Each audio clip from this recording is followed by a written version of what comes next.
100.3 WRB, Philly's R&B station. It's Muthaknows, and today we keeping it all Philly, honey. I'm sitting down with a true original, a voice that helped define a moment in music. Miss Jade is here, and we're getting into the story, the music, and what's next. Let's make some noise for Philly's own Miss Jade. Yay.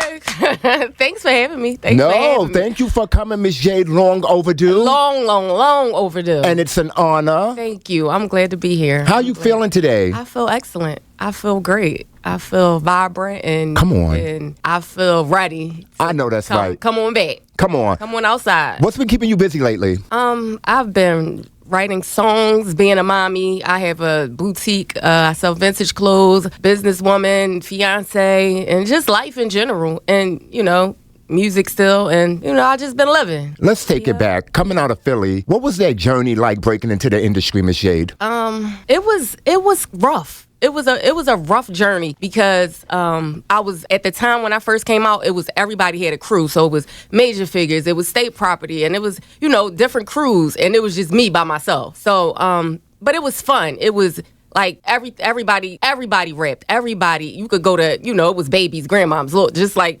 everybody rapped. So me coming from Nicetown, I had a tough skin and all of that, but it was, it was a time. It was a good time. Your sound was unique. Did you feel like you were ahead of your time? When I look at it now, that's how I feel. But back then, I was just doing me. Until I got with Timbaland and Missy, I was just rapping. That's all. Like, God gave me lyrics, and I couldn't stop once I started. I couldn't stop. I would be on the sub writing on my hand. I was going to hair school when I got my deal. So me traveling back and forth to hair school, instead of me washing hair, I was just writing. So I felt like I was meant to do it, but I didn't know exactly how I was going to do it. But I knew I was going, it was going to happen for me. Amen. And working with Timbaland and Missy, what was that creative process like behind the scenes? Creative process was crazy because, especially coming from Philly, we kind of all rapped the same from Philly. We all had like that same harsh flow, that everybody kind of, had that same pattern and that same grit. And Tim, taught me how to make full songs. He taught me how to, listen to certain instruments in the beat and how to ride the beat. So now I'm like a flow master, like because of him and because of working with those professionals at that high level. So it was behind the scenes was dope because I got to learn a lot, and I didn't even really know that until growing up, and then after it happened, I'm like, dang, I really learned, it really molded me and shaped me to the MC and the person that I am, actually. Was there ever a moment when you felt like the industry didn't fully understand your vision? At that time, like right after my first couple of videos, I felt like not only did the industry not understand my vision, but Timbaland didn't either. So, I asked to be released because of that. Because it was like certain things I wanted and they wanted, and I kind of broke for them, but they didn't do the same thing for me at the time. And I couldn't understand it. Now I kind of understand it, but back then I just was like, I want to do it this way. This is how I want to do it. And, having a major deal, you got to do what the label says do. And that's where it was like I was started to fall out of love with it. I've already told you, when Miss Jade first walked in, I'm up here talking about ching ching ching. I love ching ching ching. How did ching ching ching come about? Well, ching ching came about because Timbaland was working with Nelly Furtado too while he was doing my album. And one day I just came to the studio and he was like, listen to this. And he played it, and I was like, that's crazy. Who's that for? And he was like, this for you. And I was like, this for me? And so, we got busy. The video was, we recorded the video in LA, and then from her doing that song for me, I did a verse on her album, and then I opened up for her. I did a tour with her, which was awesome, and it was a good time. And then we got Get Your Big Head on the Floor. Talk about Big Head. So Big Head, and I gotta be honest, that wasn't one of my favorites. Really? It wasn't one of my favorites because I didn't know what it meant. I was like, what do get you? What? And it so wasn't me. It wasn't me at the time, and it's crazy because there's a lot of people's favorite song because of the beat and all of that. But I was like, get your big head on the floor. But like I said, I had to do what was called for me to do, and I'm like, all right, let me just write these verses on this song, and But, the people like... We got to talk about Feel a Girl. Feel a Girl. Come on. Feel a Girl was my song. That was one of the first songs. That's all you, right? Yeah, that was one of the first songs that I did when I started my album. And when I was writing that, that's when I saw Aaliyah in the studio. So that was like a good. That's a good memory. I remember vividly that day starting to write that song, and she walked past. And I was like, is that Aaliyah? And at the time, it was like, just a bunch of us. Aaliyah, Petey Pablo, Genuine, Missy, everybody, crossing paths. But then, the tragedy happened, and that was my last time. I never got a chance to, physically meet her. And then, girl, you came through. Pastor Troy, are we cutting? What? Miss Jade, you had time, you hear me? I had time. That was my song. Then Pastor Troy joint was my song. And I got, I got a nice little situation out of there. I got my Hummer. Okay. If y'all saw me in Philly riding around in that big truck, that's how I got it. Because all I did was put the word Hummer in it, and they got the video for me, and it also was on a bunch of commercials and different stuff like that. So yeah, that did me nice. And then we taking it straight to VA with Missy Elliott, Funky Fresh. Funky Fresh. Come on, Funky. Come on, Funky Fresh. Funky Fresh was a moment. It was like Timbaland actually came in with the idea, and he was like, "This is how I want you to approach it," and it did good. It did really good, and the video was fab. The video, yes, was dope, it was. and a lot of people know me from that song who really might not have known me outside of just myself. And once they saw me on there, they like, oh, that's you. I'm like, yeah. So that was a good sign. What's one record from your catalog that means the most to you, not the fans, but you personally? I gotta say, for me, and it's crazy because I was listening to it on the way here, is Jade the Champ. Jade the Champ from my personal catalog and not from the fans. Like, when I first started, I was, a little big John.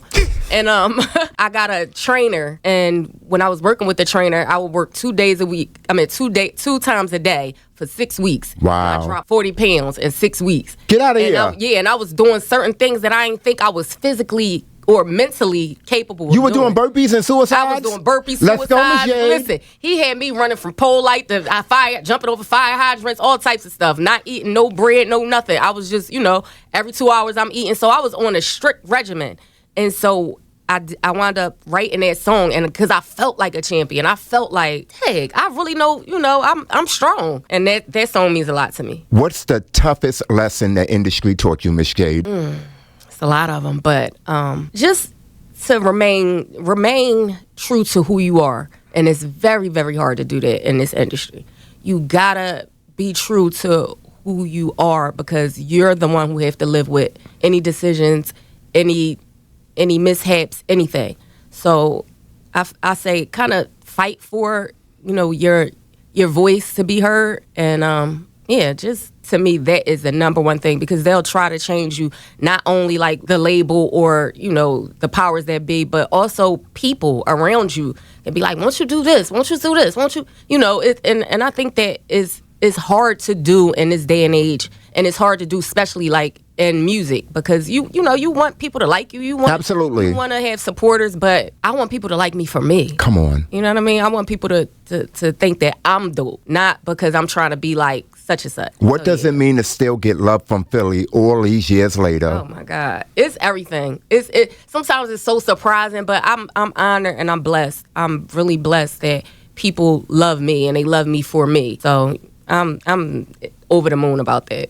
What kept you grounded through the highs and challenges? My family, my friends, the people who I surround myself with. Being in this industry is hard alone, but when you have like real people with you, like solid individuals, my fiance, not the yes men. Yes men. Yes, you had some no, I don't got none of that. Never did. I don't have none of that. So the people who I surround myself with is definitely what kept me grounded for all these years. Let's talk real. Were there artists you felt were inspired by your sound but never gave you credit? I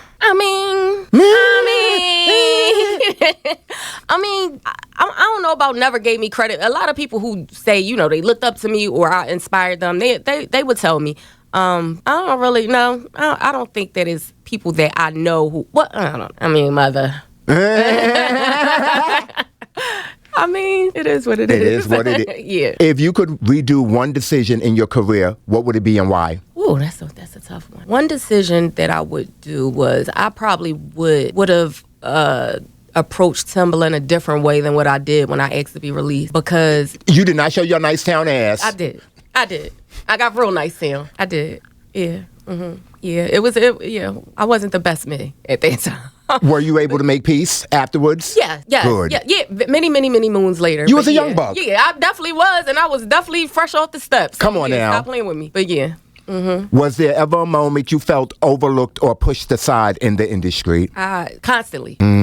Up until maybe a few years ago, a few months ago, really, to be honest. I felt like that, but as I've gotten older, I'm like, they wasn't my people. If I ever was pushed aside or looked over, it wasn't for me. God was protecting me from something, so I'm okay with that. But yeah, I absolutely, positively felt looked over, and I carried that chip for a very long time. When did you decide to let it go? Probably when I had my daughter. Like, when I'm like, I was a full grown adult, but now, being a mother makes you like step into your womanhood a lot, and that's what those things and those thoughts and those feelings, they started being different things started being a trigger. And I'm like, why am I like this? I had to dig and see why do I got this chip on my shoulder? But because I felt like I was overlooked, because I felt like, a lot of people just act like I didn't exist. But I'm cool with that. You wasn't meant to be in my life, or I wasn't meant to be in yours. And that's just what it is. Who are your top 5 femcs? MC Light, for sure. Come on. Yeah, MC Mine Light, too. for sure. Yes, Light I is went to the see her illest, right? and cried baby tears, okay? So MC Light, Queen Latifah, for sure. Mia Ek, Nina Ross, one of my favorites. That's one of my closest friends. That's one of my favorite rappers. So many people that I like. I love Shawnna. But my top is MC Light. If anybody my top MC Light. That's it. How do you feel about the current state of hip hop, especially when it comes to the ladies? Because it's changed from when you started, Miss Jade. It did. It's a whole lot of eat my butt. Absolutely. TNA and TNA. Sorry, I didn't say that. But yeah, it's a whole lot of that.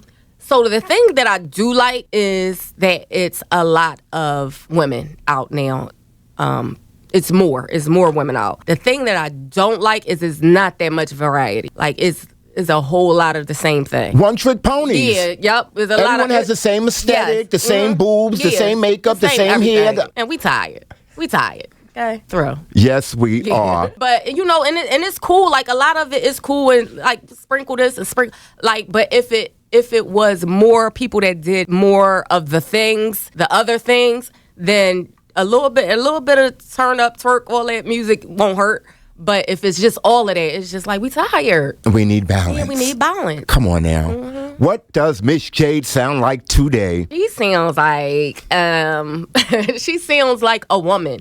She sounds like a all around woman, like strong, weak at times, funny, sexy, classy, turn like I'm everything. And so I feel like I'm putting it in my music, and I'm like, I'm watching my life experiences, other people's life experiences, and I'm killing it. Like I'm really proud of myself. I'm really proud of the work that I'm doing right now. And actually, I got an album coming out, and I'm almost done, and it's excellent. I'm singing on there. I'm rapping. I'm hard. I'm soft. I'm weak. I'm strong. Like I said, I'm all of the things. And so that's what I sound like now. And you back outside. And I'm back outside. Yes, Miss Jade. Let's talk about Lynn AC. Yes, yep.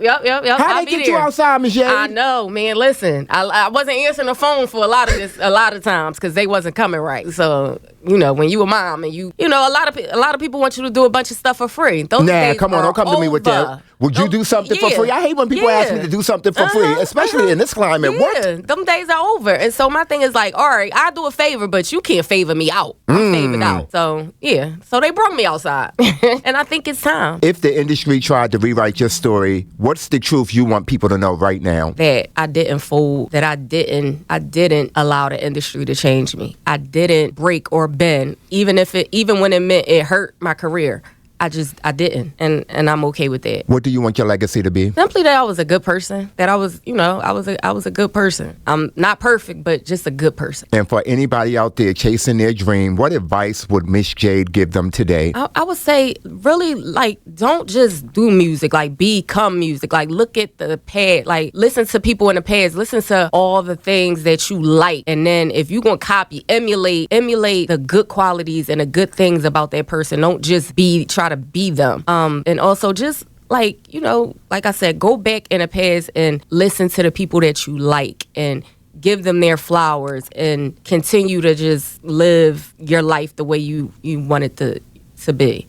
And don't let nobody change you. Don't let nobody change you, because it's hard. That's a big thing in this industry. Don't let nobody change you. And it's not bad to listen to critiques and to listen to things that suggestions that people might give you, but at the end of the day, you gotta live with yourself. So just stand up for what you believe in. Let the people know where they can follow you. You can follow me on Instagram. I'm always over on Instagram. At The Real Miss Jade. On TikTok, The Real Miss Jade. I don't really be on Facebook. That's for my mom and them. But I'm Miss Jade over Facebook. And then, my YouTube. And yeah, come check me out June 20th at Let They Say. Listen, It's been a pleasure. Thank you, Mother. Talking to you anytime. Thank you. I told you, I've been a fan since day one, and I'm so happy. This put a smile on my face that we can finally break bread and sit down and have a real conversation, because you are a champ. You are a Philly legend, and you deserve your flowers, Miss Jade. So I was happy that I was able to give them to you. Let's give it up for the legendary Miss Jade. Thank you. Yes, Jade the champ. Thank you. Oh, thank you, Miss Jade. No, that was on point.